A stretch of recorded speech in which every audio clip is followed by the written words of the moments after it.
Bonjour Guillaume Sotomayor. Bonjour Jean-Philippe Denis. Vous êtes président et cofondateur d'Egrégore.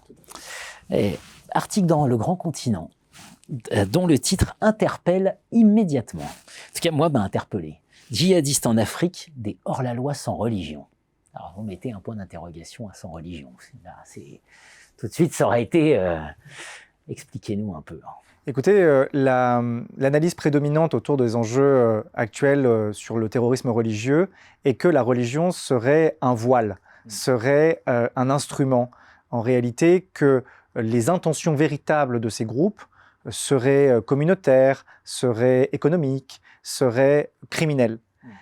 En réalité, ce que mes recherches sur le terrain ont montré, aussi bien autour de l'entretien avec des djihadistes que sur l'étude des textes qui cadrent leur action, c'est que leur intention primordiale et ce qui les conduit dans leur action, ce qui les guide, c'est bien des notions idéologiques. Ce qui ne veut pas dire, encore une fois, qu'il n'existe pas une hiérarchie de connaissances, qu'il n'existe pas une hiérarchie de convictions ou différentes motivations. Bien sûr, les motivations sont très diverses et elles peuvent être économiques, sociales, religieuses derrière. Mais ce qui va cadrer l'action d'Al-Qaïda, ce qui va cadrer l'action de l'État islamique, c'est avant toute chose un cadre idéologique. C'est une volonté absolutiste, ultra-violente, de refonder l'intégralité du modèle social, de la régulation de la société, en proposant une façon de voir le monde, une façon de réguler le quotidien alternative, totalement, en effaçant bien sûr tout ce qui a été fait par ailleurs, tout ce qui n'est pas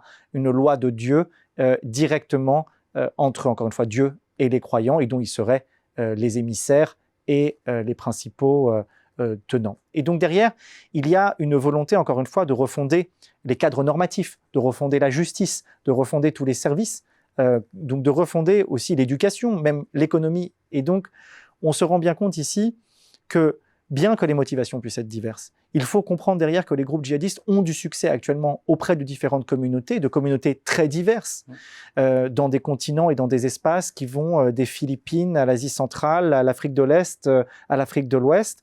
On se rend compte qu'ils ont du succès également parce qu'ils sont capables de proposer une offre et de répondre donc à une certaine demande, bien sûr. Et cette offre, ils l'ont construite, ils l'ont affinée, ils ont des discours qu'ils adaptent.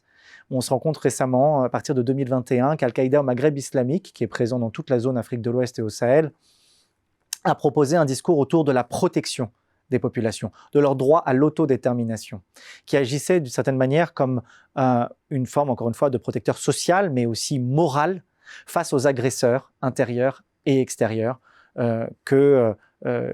qui auraient pour victimes les communautés musulmanes dans ces régions. Et donc on se rend bien compte ici que ce sont des acteurs complexes et qu'il faut comprendre nécessairement dans leur complexité si on veut les vaincre, ce dont on est relativement loin actuellement, en vue d'une situation dramatique et de plus en plus inquiétante dans ces régions.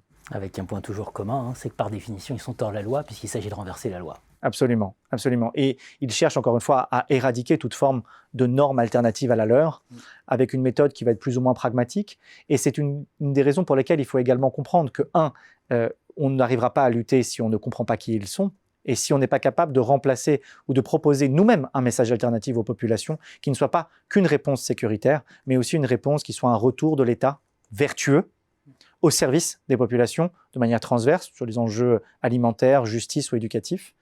Et ce que l'on doit comprendre également, c'est que l'opposition, par exemple, entre l'État islamique et Al-Qaïda, qui a eu lieu depuis l'Irak et jusqu'à nos jours, se fait sur une logique elle-même idéologique, et pas que sur des logiques de pouvoir. Donc nous ne pouvons pas comprendre actuellement le paysage, vous voyez, des ennemis que nous avons en face de nous.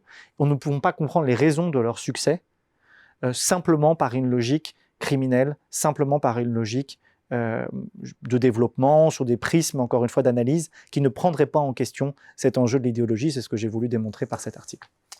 Pour comprendre tout ça, il faut investiguer. Voilà, il faut aller chercher, il faut se saisir des sujets majeurs. Donc, il faut lire, il faut les écouter. Merci Absolument. pour cet éclairage. Merci à vous, Jean-Philippe Denis.